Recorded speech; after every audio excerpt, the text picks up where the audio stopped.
Hi, my name is William Prowse. I'm going to be coaching you through some stretches for plantar fasciitis.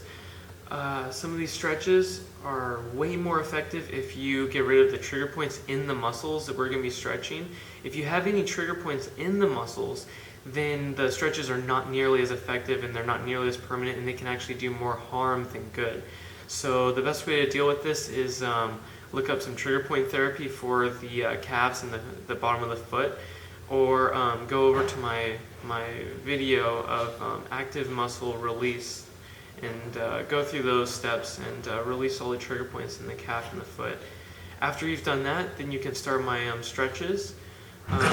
One important thing to note about my stretches is that you need to do everything that I say in order for the stretch to be effective. If you don't, you will miss stretching all the points in the stretch, and if you don't do that, the stretch isn't stretching the actual fascia, it's just stretching muscles, and that can overstress joints and cause other damages. So when I tell you a step of the stretch, you have to do it to the best of your ability. These stretches will become easier after a while, and yeah, but they're pretty hard to get down at first.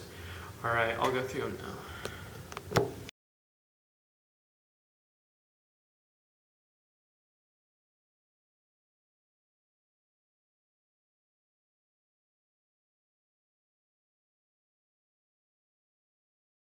You want to go into this position. We'll start from the chest and go our way down. What you want is to have your chest up and your back completely straight. You want your hips to be completely forward, and then you want your quad muscle to flex so that it releases the hamstring. You want to flex this quad as hard as you can. Okay. The next step you want to do is bring the toes up as high as you can towards the knee. So you want to bring these toes up to the knee and also flex the quad as much as you can while keeping your posture really straight. You want to do this one for 30 seconds at least, and make sure that you keep your chest up the whole way through, keep your hips completely straight, and then flex that quad and flex your shin as much as you can by bringing your toes up to your knee. And this is going to be the end result, what it looks like. For the next one, what you want to do is face towards the leg. So you want to twist towards the leg that you're stretching. For this one, you're going to keep your chest up as usual, and then you're going to bring your stomach towards the leg that you are stretching. So you want to twist towards that leg. And for the foot, you're going to bring the inside edge of the foot towards the leg that you're not stretching. So you're going to point it the other way. So what you want to do is have your foot pointing to the side that's not getting stretched. You want your chest and your stomach going towards the leg that you're stretching. And then once everything's in place, you flex the quad so it releases the hamstring. You bring your foot up as far up as you can while keeping that inside edge towards the inside. And then keep that stretch for about 30 seconds and keep your chest straight the whole time. Chest up and chest straight.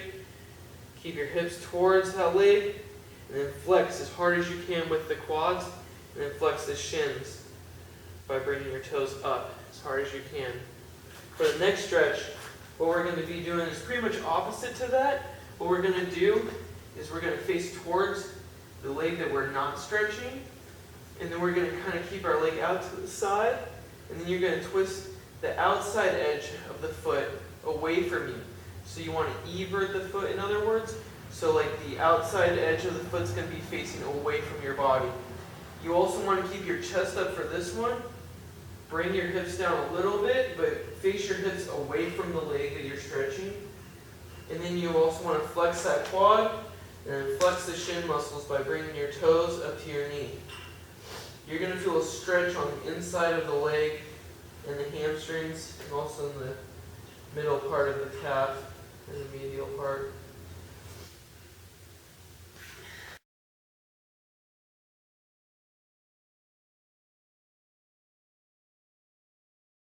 Alright, I'm going to teach you guys how to isolate and stretch the calf muscle. This one's really important with plantar fasciitis. First thing you want to do is assume this position. One very important thing about this stretch is that you want to make sure that you bring the leg as far down towards the ground as you can. Bring your butt down. Like bring everything down towards the ground with this leg. Don't have it out here. Try to bring it down as much as you can. It sounds weird, but when you assume this position, it'll make sense. You just want to bring that thing to the ground. The next step is you want to contract your quads. Okay? The next step after that is bring the foot back towards the knee. Bring your toes towards your knee. And you want to stretch this for about 30 seconds. You can do up to a minute if you can handle it. And then for the next part of the stretch, what you're going to do is bring the inside of the foot towards the leg that you're not stretching. So you get the outside muscles, the peroneus muscles. What you want, then after you have it face towards the leg you're not stretching, you want to bring the toes up to the knee, contract the quads, contract the shin, and you'll feel a nice deep stretch on the outside part of your calf. And then for the next part of the stretch is you're going to bring the outside part of the foot towards the outside so you can stretch the inside of the calf muscle. After you assume that position with your foot, again bring the toes down to the knee, flex the quad. And for all of these stretches, they'll become way more effective if you bring the leg down. You want to bring your butt towards the ground as much as you can. Try to keep your back as straight as you can. And so that's 3 stretches. Do them for 30 seconds each, at least once a day. You can do them twice a day if you're pretty used to stretching.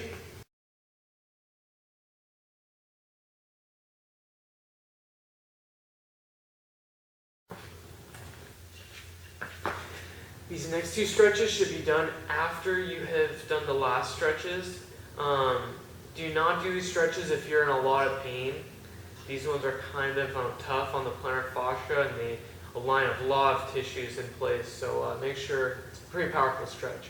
So make sure you've released everything pretty well and you're not having severe plantar fasciitis. First one's pretty darn simple. All you have to do is sit on your foot like this. You can isolate it and do it one at a time. Go back and forth and just sit your butt on your heel of your foot and have your toes facing forward. And for the next stretch, all you're going to do is sit on your feet when they're flat and then pull up. First start with your big toe, pull your big toe up to the sky, and then go through your little toes and pull those up to the sky as well. What makes this stretch also good is if you flex your calf muscle, again, like the other shin muscle stretches. Try to point as hard as you can and then lift up your toes to the sky.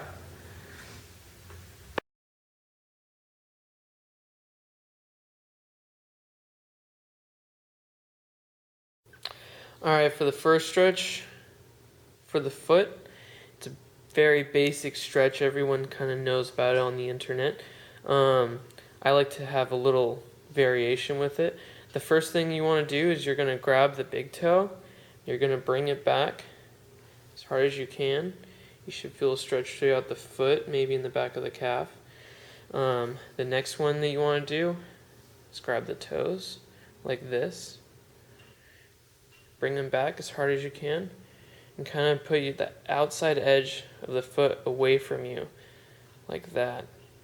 And then bring it back up, and then grab all the toes together and bring it straight back up.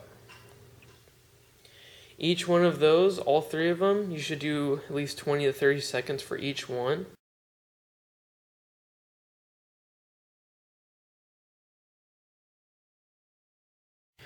The muscle we're going to stretch right now is the shin muscle. First, go through all the toes and the big toe and hold them all down.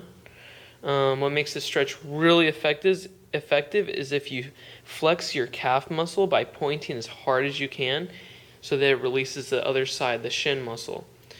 Another way you can do this, another variation, is take the big toe and stretch just the big toe, and then stretch just the pinky toes, or just the little toes. And again, flex that calf so it releases the shin muscle. That will make the stretch a lot more effective.